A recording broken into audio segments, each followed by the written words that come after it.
If you are trying to build muscle, should you or should you not drink milk? What's up guys, Saman here from Aesthetic Progression, and in this video I am going to answer that question.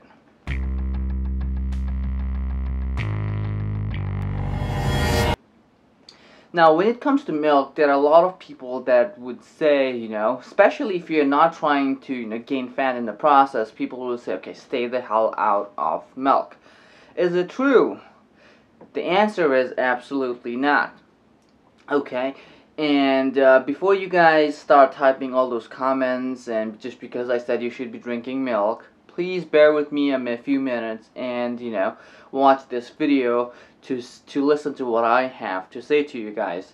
Okay, now when it comes to protein, okay, when we talk generally, in this fitness world, when they talk about protein, people usually mean 90%, 99% of the time usually refer to whey protein, and that's what they sell in a supplement industry 99% of the time. Okay, everywhere you go, you always will find whey protein, even there are other types of protein sources.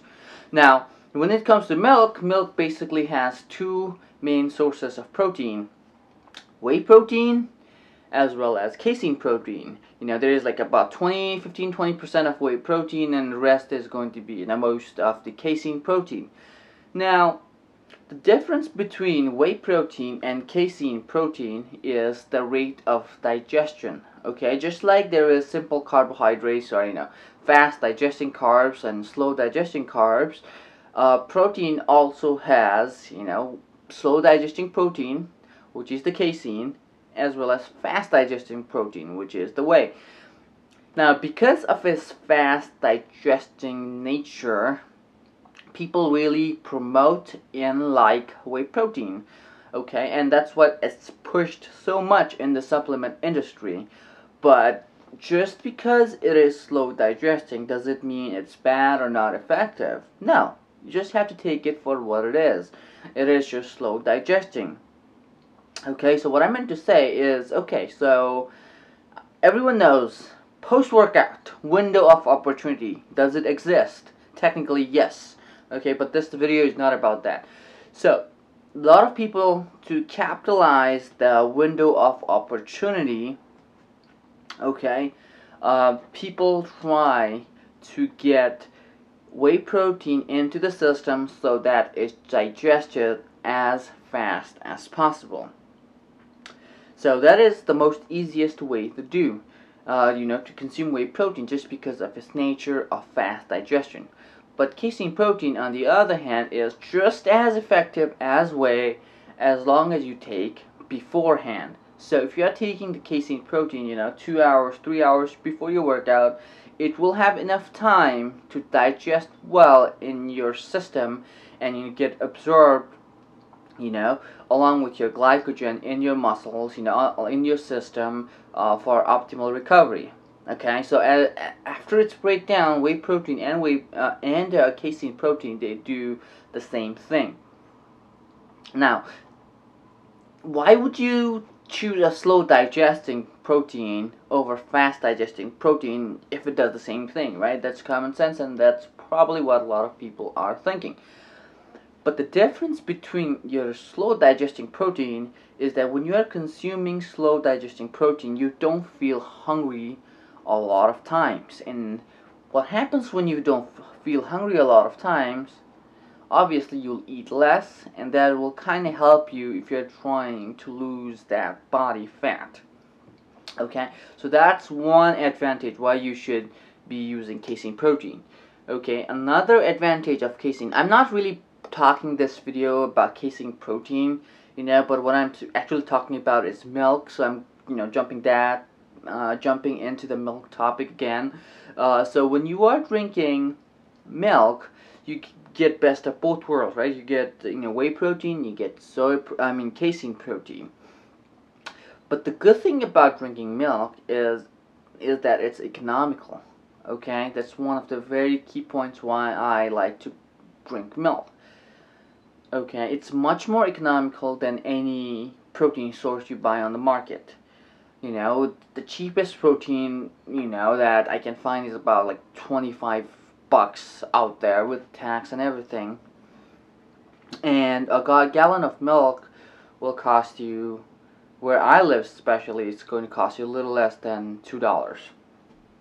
Okay, and a lot of people are now going to say, what about the fat content and this and that? But if you look at the nutrition label carefully, you will find, 5-6 grams of fat in almost every protein supplement out there in the market. And you just have to pay a lot more for it, And if you want to get something that is slow digesting, that has very less amount of fat, then you have to pay a lot more money for it. Okay, so that's there. A couple of other things about when it comes to drinking milk is that a lot of people probably don't know, but all these supplements out there are not regulated by FDA, the Food and Drug people. Okay, so what that means is just because the nutrition label says it has, say, 20 grams of protein, it is not necessary that they will have 24 grams of protein. It might be 20 grams, it might be 15 grams. There is no body to regulate, and there is no body to guarantee that that thing has 24 grams of protein in it.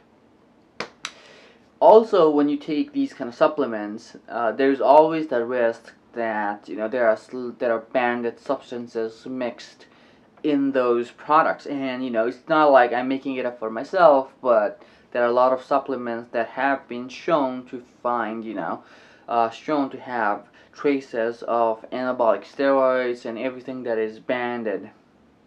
And so substances or chemicals that are banned,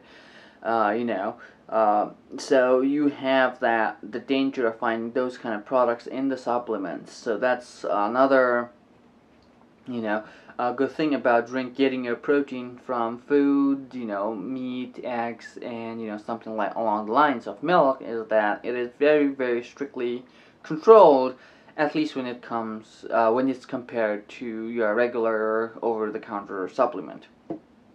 Okay, another key point on milk, especially if you're drinking whole milk, is that it is high in calcium and other minerals and vitamins.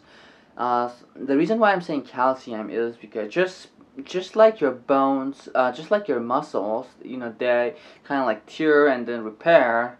After your workout, they tear during your workout and then they repair after your workout. The bones are the same thing.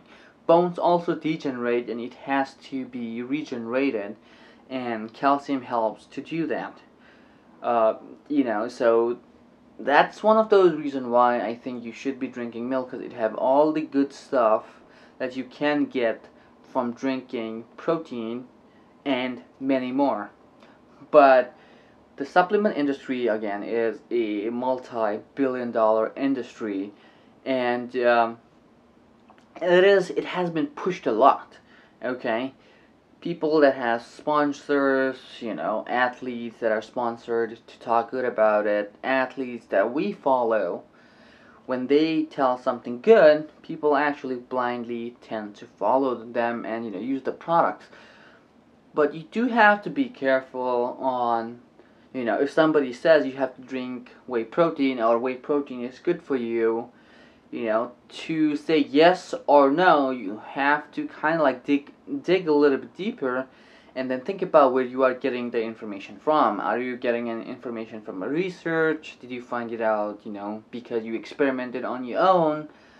Or did you hear it from a commercial? Or did you hear it from somebody that goes to the gym and is big? Or did you hear it from a doctor, Or did you just read an article online? Or, you read a research article?